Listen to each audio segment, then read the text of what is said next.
धर्म और नैतिकता, ये दोनों शब्द प्राय पर्यायवाची से लगते हैं, किंतु इन दोनों अवधारणा में बेहद अंतर है। इन दोनों अवधारणाओं में उतना ही अंतर है जितना महाभारत के कर्ण और विकर्ण में है।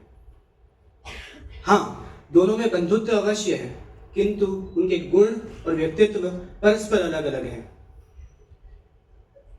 क्योंकि एक तरफ एक स्वाभिमान के द्वंद्व का शिकार है, तो दूसरी ओर एक धर्म का आश्रयदाता। ऐसे ही वीर विकर्ण की आज मैं बात करने वाला हूं और उनके लिए कुछ पंक्तियां पेश करता हूं। वो धर्म का आश्रयदाता अधर्म और धर्म के बीच लड़ता रहा, किंतु उसने धर्म का पल्ला ना झाड़ा, वो तत्पर धर्म का मोर्चा लिए खड़ा रहा। वो द्वापर युग का कुंभकर्ण दुर्योधन का वो भाई था। सभा में भीष्म द्रोण जब मूक रहे, उसके वर्णों का त्राही माम बस काफी था। होंगे वरिष्ठ सर्वश्रेष्ठ वो, किंतु गरिमा द्रौपदी की बचा ना पाए। वो विकर्ण था तब धर्म का ज्ञाता, जब कृष्ण ने गीता थी सुनाई ना। मैं स्पर्धा क्रमांक 71 हूँ और आज मेरा विषय है विकर्ण की अनसुनी आवाज और सामाजिक अन्याय का प्रतिबिंब। आज मैं यहाँ सभी उपस्थित परीक्षक मंडल, श्रोतागणों और मेरे सभी सह प्रतियोगियों का हार्दिक अभिनंदन करता हूँ। मैं आप सभी के समस्त अपनी प्रस्तुति पेश करने का अवसर पाकर स्वयं को बहुत सौभाग्यशाली मानता हूँ। सबका आदर करता हूँ। धर्म क्या है, नैतिकता क्या है, ये प्रश्न हमारे जहन में परस्पर उठते हैं। धर्म एक मौलिक कर्तव्य है जो कि निजी ना होकर सर्वव्यापी है। व्यापक रूप से हम धर्म को दो खेमों में बांट सकते हैं।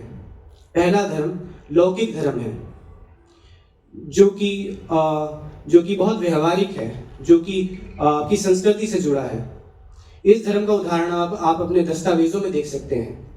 इसी धर्म के आधार पर हर 5 वर्ष में राजनीतिक गोलबंदियां होती हैं और इसी धर्म के आधार पर आप और मैं विभिन्न संप्रदायों और समुदायों में विभाजित होते हैं।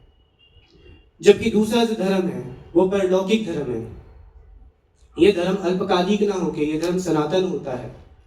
इस धर्म की उत्पत्ति तभी हो जाती है जब मनुष्य का जन्म होता है।